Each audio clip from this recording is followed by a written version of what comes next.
जी, तो कोई 3600 ब्लूपर्स के बाद एक बार फिर से आप सबको अस्सलाम वालेकुम। ये मेरी यूएसए सीरीज़ की एपिसोड 2 है और न्यूयॉर्क के ट्रिप का पार्ट 1 है। न्यूयॉर्क का जो ट्रिप है वो मैंने 3 हिस्सों में डिवाइड किया। मेरा ट्रिप बहुत ही हैपनिंग था। मैंने बहुत ज़्यादा जगह एक्सप्लोर की, कम वक्त में जितनी हो सकती थी मैंने एक्सप्लोर की। तो इसलिए मेरा ख़्याल है कि उसको 3 हिस्सों में डिवाइड किया जाए तो ज़्यादा बेहतर होगा। तो जनाब, यहाँ से हमारे ट्रिप का कुछ आगाज़ होता है। मैं जहाज़ में आके बैठ गई हूँ और इनसे मिले, मैं अभी आपको किसी से मिलवाती हूँ जी। तो इनसे मिले, ये है बैगवती। अब आपकी खुशकिस्मती होती है कि अगर सॉरी आई एम फम्बलिंग, तो आपकी खुशकिस्मती होती है अगर आपको साथ वाली सीट खाली मिल जाए। लेकिन मैं तो कोई बहुत ही लकी जा रही थी, तो मेरे साथ 2 सीट्स खाली थी, तो मैंने एक सीट पे बैगवती को बिठा दिया।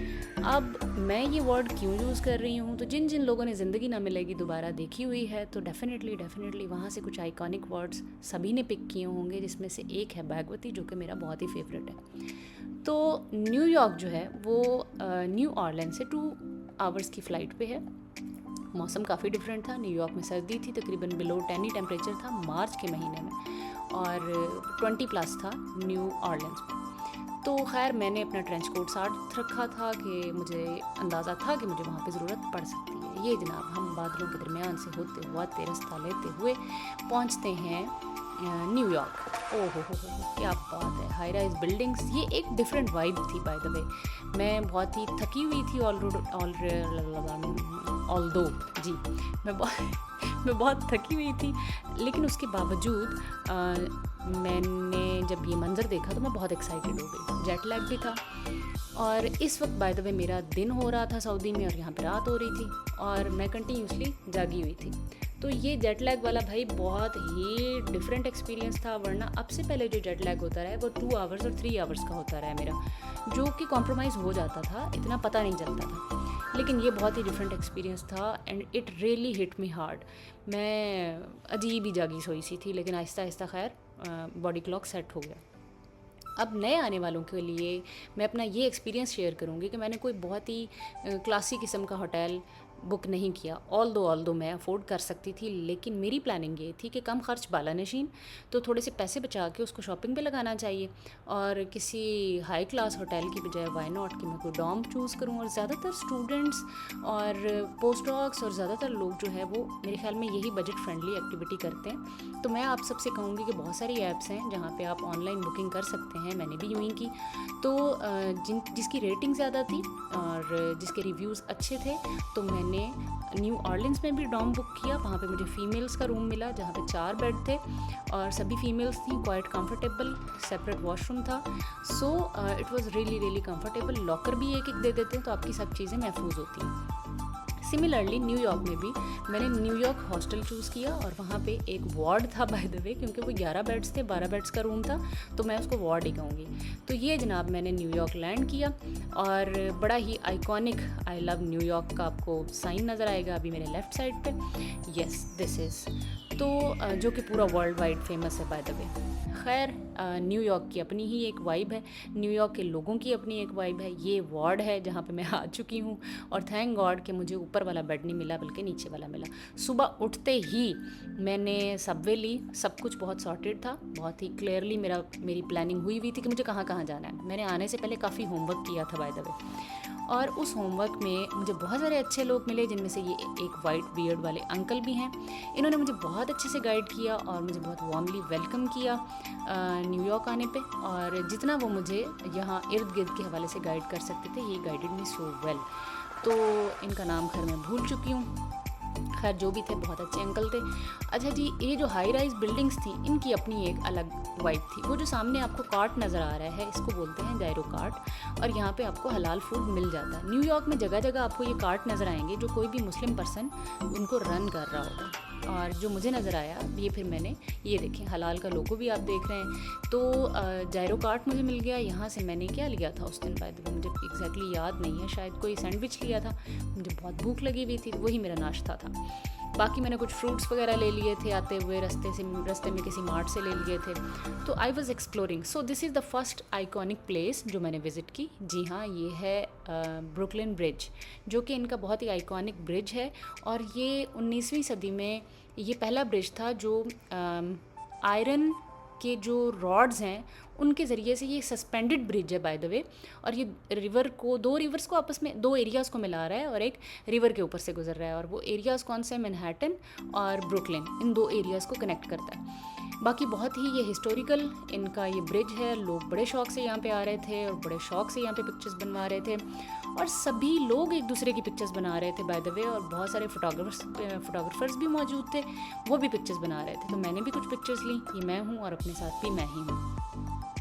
खैर लोगों ने यहाँ बहुत ही वार्मली वेलकम किया, और बहुत सारे लोगों ने से मैंने बात की, बहुत सारे लोगों ने मुझसे बात की।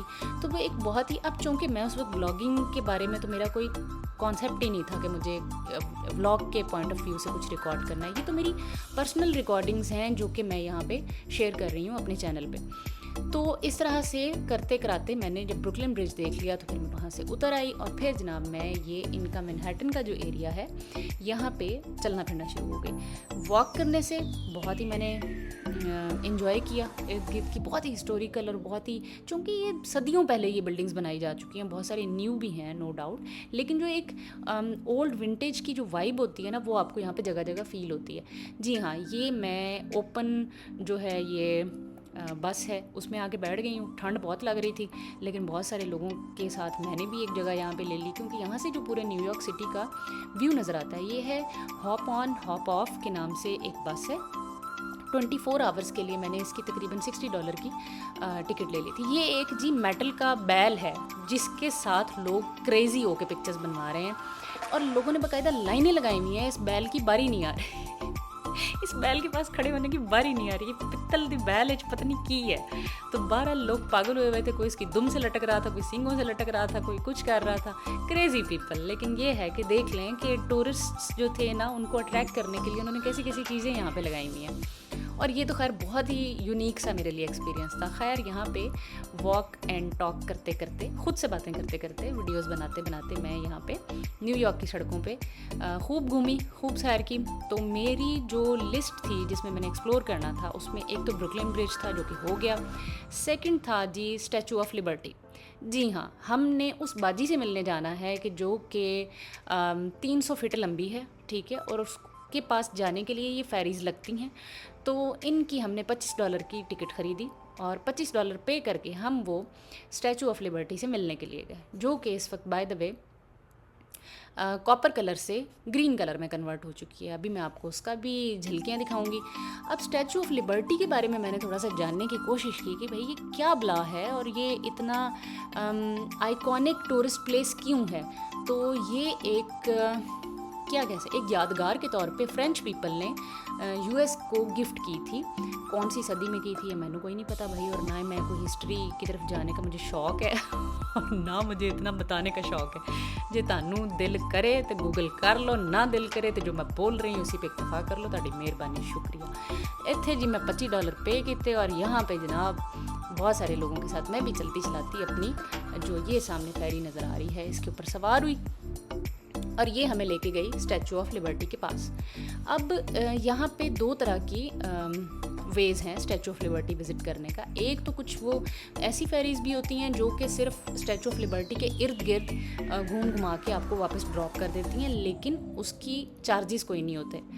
अब मैं जब यहाँ तक आ ही गई थी तो मैंने कहा यार भाई जाके ते उत्थे लै के भी वेख लइए तो 2-4 फोटोशूट निकाल लेंगे। तो खैर थोड़ा सा बाकी लोगों की तरह हम भी शौक़े हो गए। मैं $25 लाते, क्रेडिट कार्ड था मेरे पास तो मैंने कहा चलो लगा देते हैं, देखी जाएगी। खैर $25 मैंने इसके पे किए और फिर मैं ये फेरी हमें लेके गई स्टैचू ऑफ लिबर्टी की एग्जैक्टली प्लेस पे। उसने जाके हमें उतार दिया। न्यूयॉर्क और new Jersey by the way दो कनेक्टेड इनके सिटीज़ हैं और दोनों तरफ से लोग आ रहे होते हैं और ये फेरीज़ दो जगह पे जा रही होती हैं। न्यूयॉर्क की तरफ भी वापस जा रही होती है और रीबा जी स्टैचू ऑफ लिबर्टी। ये है जी आज़ादी की निशानी जो कि फ्रांस ने अमेरिका को गिफ्ट की थी इस निशानी के तौर पे कि हम आज़ादी के कायल हैं और हम आज़ादी पसंद करने वाली कौम है, तो ये तोहफ़ा है और उन्होंने दोस्ती शो करने के लिए फ्रांस ने अमेरिका को गिफ्ट की थी। और इसको देखने के लिए तेरे मेरे जैसे पागल चले जाते हैं और तो मैं भी $25 ला देते।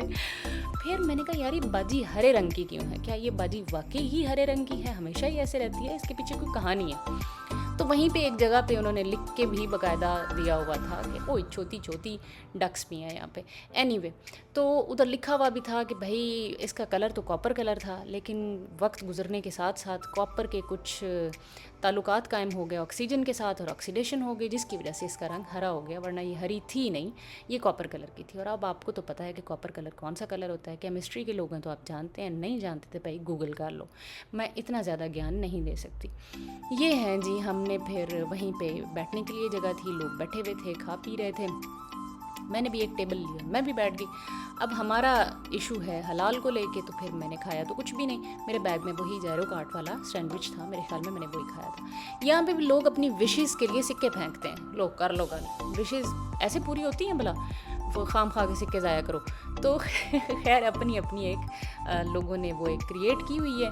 तो यहाँ पे लोगों ने खूब सिक्के फेंके हुए थे, अपनी कोई भी विश मान के तो आप सिक्का फेंक दो तो भाई हो जाती होंगी उनकी मुरादें पूरी। एनीवे ये है जी फेरी के अंदर का कुछ व्यू, जो कि यहाँ से कुछ हम फिर वापस जा रहे हैं बाजी को टाटा बाय बाय करके, और हमें भी आज़ादी पसंद है, बाजी को भी आज़ादी पसंद है, तो ये हमें एक कॉमन चीज़ थी।